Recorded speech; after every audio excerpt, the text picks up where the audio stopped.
ఈ రాష్ట్రంలో వైఎస్ఆర్సీపీ అధికారం కోల్పోయిన తర్వాత వాళ్ళు దిక్కుదోచని పరిస్థితిలో ఏం చేయాలో తెలియక యథా రాజా తదా ప్రజ అని వాళ్ళ నాయకుడు ఏమో చెప్తే కార్యకర్తలుగా చలామణి అవ్వడం కోసం ఇక్కడ కింది స్థాయిలో ఏదో కార్యక్రమాన్ని నెత్తికెత్తుకుంటూ ఉన్నారు.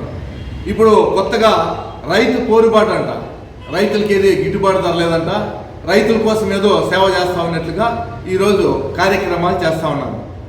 నిజానికి మీ నాయకుడు వైఎస్ రాజశేఖర్ రెడ్డి పుత్రుడు జగన్మోహన్ రెడ్డి గారికి మొన్న చెప్పాడు, ఆయన హెరిటేజ్లో అంట ఉల్లిపాయలు 35 కేజీలు అమ్ముతున్నారంట. నిజానికి ఆయన ముఖ్యమంత్రిగా పనిచేసినాడు. హెరిటేజ్ అనే కంపెనీలో చంద్రబాబు నాయుడుకి సంబంధించిన హెరిటేజ్ కంపెనీ పాలు పెరుగు అమ్ముతుంది, ఉల్లిపాయలు అమ్మరు. కనీస పరిజ్ఞానం లేకుండా, ప్రజలు ఏమనుకుంటారో అనే కనీసం విషయ పరిజ్ఞానం లేకుండా ఈ విధంగా మాట్లాడి తన కార్యకర్తలను కూడా తప్పుదారి పట్టిస్తారు. ఇప్పుడు యూరియా సమస్య అంటున్నారు. యూరియా లక్షణంగా కలెక్టర్ పర్యవేక్షణతో గ్రామ స్థాయి వరకు పర్యవేక్షణ చేసి ఇవ్వాలని చెప్పి మళ్ళీ రెండోసారి ప్రజల నుండి తెప్పించి ఇవ్వడం జరుగుతూ ఉంది. ఈరోజు కూడా రైతు భరోసా కేంద్రాల వద్ద ఇస్తున్నారు. ఒక లారీ లోడ్ అయిపోతే తిరిగి మళ్ళీ ఇంకో లోడ్ తెప్పిస్తారు.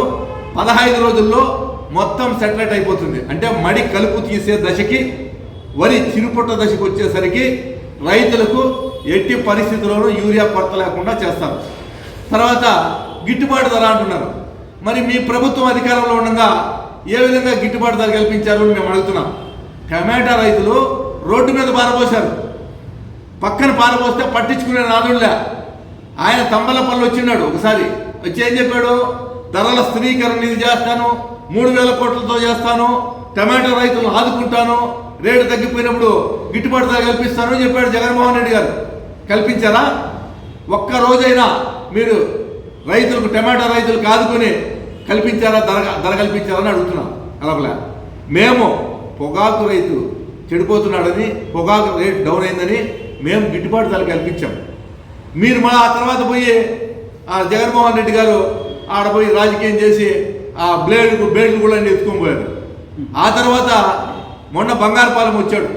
బంగారుపాలెంలో ట్రాక్ లోన్లు పెట్టుకున్నారు వైసీపీ వాళ్ళని. జగన్మోహన్ రెడ్డి వచ్చే ముందు రోడ్లో పోసినారు 3 ట్రాక్ లోన్లు. దానికంటే ముందే మేము 1 కిలోకు 4 రూపాయలు సబ్సిడీ ఇస్తూ ఫ్యాక్టరీలకు ఆదేశించాం. ఆ డబ్బులు కూడా ఈరోజు రేపు రైతుల అకౌంట్లో పడే పరిస్థితి వచ్చింది. రిలీజ్ చేశారు గవర్నమెంట్ 100 కోట్ల పైచిలుకు. ఈ విధంగా రైతులను ఆదుకునే కార్యక్రమం చేశాం. అదేవిధంగా మొన్న కర్నూలు జిల్లాలో ఉల్లిపాయలు ధరలు తగ్గిపోయినాయంటే మీకంటే ముందు మేము రెస్పాండ్ అయ్యి 1200 క్వింటాల్ లెక్కన మేము కొనుగోలు చేస్తున్నాం.